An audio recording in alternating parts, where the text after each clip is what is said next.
I get questions all the time about people going, okay, so you shot it in 70, right? Yeah.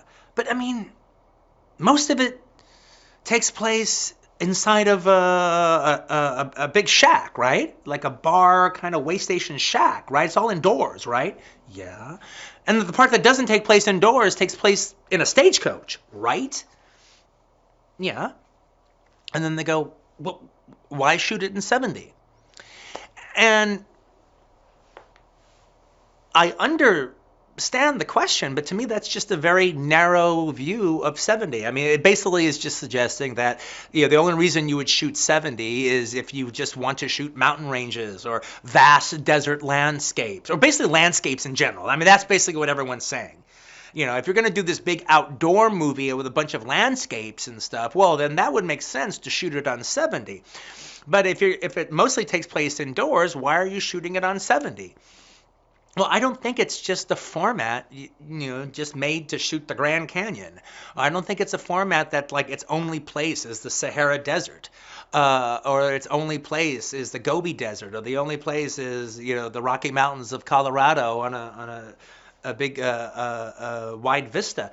I think it's one of the most dynamic, beautiful looking formats that there is.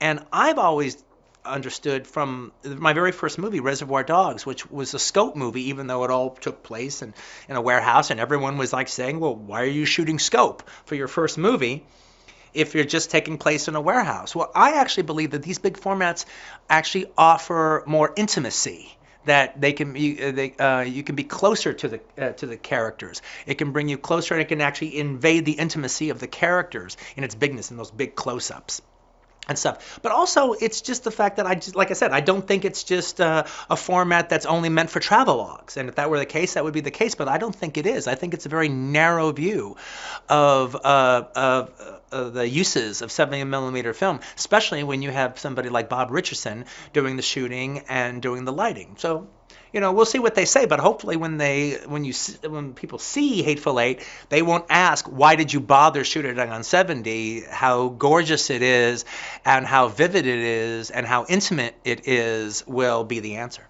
These lenses hadn't been used since the movie Khartoum with Charlton Heston and Laurence Olivier. That was the last time they were used, about 40 years ago. And so Bob is asking about them, and they're telling him, and he's thinking, whoa, this could exactly be what Quentin would like. Quentin would love these. And so he was like, are they any good? Do they work? And they go, yeah, we think so.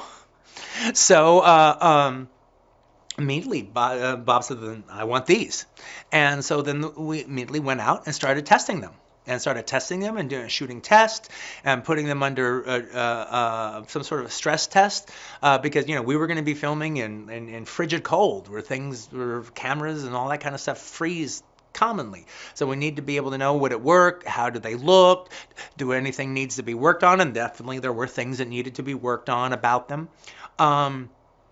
But they ended up being fantastic for us. And just to give us an idea of exactly what it is we were going to see, Panavision set up a screening of the Chariot Race of Ben-Hur in its original 2:7:6 format. And I realized I had actually never seen Ben-Hur in its original 2:7:6 format. And it was truly, truly amazing. And so, you know, we just decided to go ahead with the lenses until we put them through the stress tests. And if Bob says they were good to go, then we were going to use them.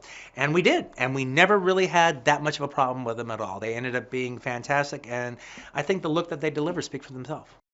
The way the actors reacted was, well, they just thought it was special. I mean, there was one, they thought it was just very exciting that we were shooting in 70. And they thought it was exciting seeing the big camera and the big mag and the big old lenses.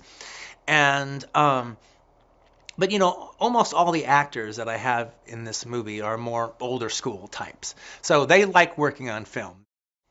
On film, there was a special magic on a set when you said action, and to the point that the take ran until you said cut. And that was a sacred time. That was a special time. People stopped doing what they were doing, and everyone settled down. And this was money, and this was the time, and that's film running through a camera. No one took it for granted. And it was a thing.